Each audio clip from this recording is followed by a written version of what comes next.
नमस्कार श्रोते हो, रेडिओ जयंतच्या आनंदी कट्ट्यावर मी अनुराधा आपण सर्वांचं मनपूर्वक स्वागत करते.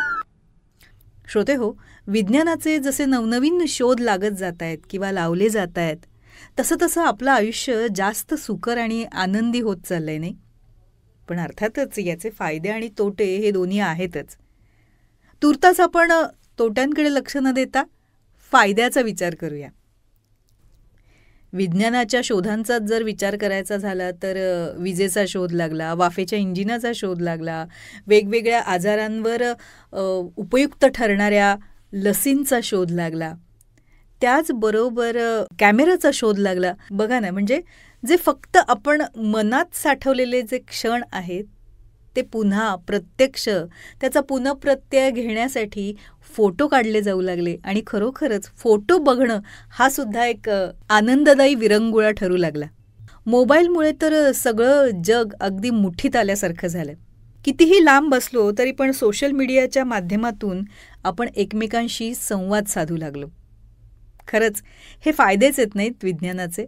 या मोबाईलला, सोशल मीडियाला बरेच जण नावं ठेवतात किंवा माणूस माणसापासून लांब जातोय या माध्यमामुळे असं म्हणतात. पण त्याचा जर संयमित वापर केला तर आपण नक्कीच फायदा घेऊ शकतो. श्रोते हो, हे सगळं सांगायचं कारण असं की याच सोशल मीडियाच्या माध्यमातून पाठ्यपुस्तकातली एक दत्ता हलसगीकरांची कविता पुन्हा वाचनात आली.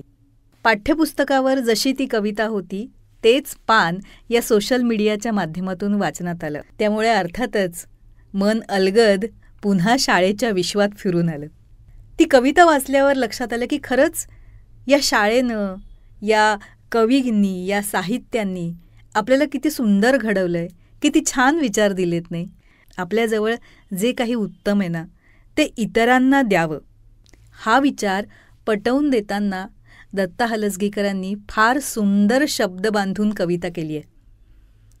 ते म्हणतात, ज्यांची बाग फुलून आली त्यांनी 2 फुले द्यावीत, ज्यांचे सूर जुळून आले त्यांनी 2 गाणी द्यावीत, सूर्यकुलाशी ज्यांचे नाते त्यांनी थोडा उजेड द्यावा, सूर्यकुलाशी ज्यांचे नाते त्यांनी थोडा उजेड द्यावा, युगायुगांचा अंधार जेथे पहाटेचा गाव न्यावा, ज्यांच्या अंगणी ढग झुकले त्यांनी ओंजळ पाणी द्यावे, ज्यांच्या अंगणी ढग झुकले त्यांनी ओंजळ पाणी द्यावे, आपले श्रीमंत हृदय त्यांनी रिते करून भरून घ्यावे.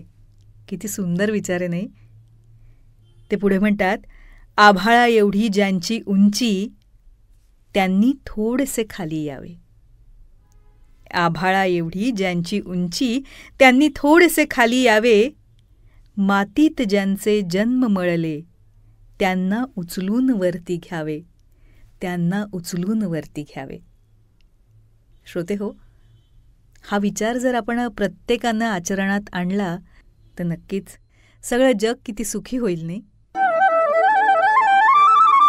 हा होता आनंदी कट्ट्यावरचा आजचा सुंदर विचार. तुम्हाला तो कसा वाटला याविषयीची तुमची कमेंट बॉक्समध्ये नक्की लिहा. आणि त्याचबरोबर रेडिओ जयंतचे दर्जेदार कार्यक्रम ऐकण्यासाठी रेडिओ जयंत लाईक करा, शेअर करा आणि सबस्क्राईब करा. रेडिओ जयंतचं सबस्क्रिप्शन फ्री आहे. आणि त्याचबरोबर नोटिफिकेशनसाठी बेल आयकॉनवर क्लिक करायला सुद्धा विसरू नका.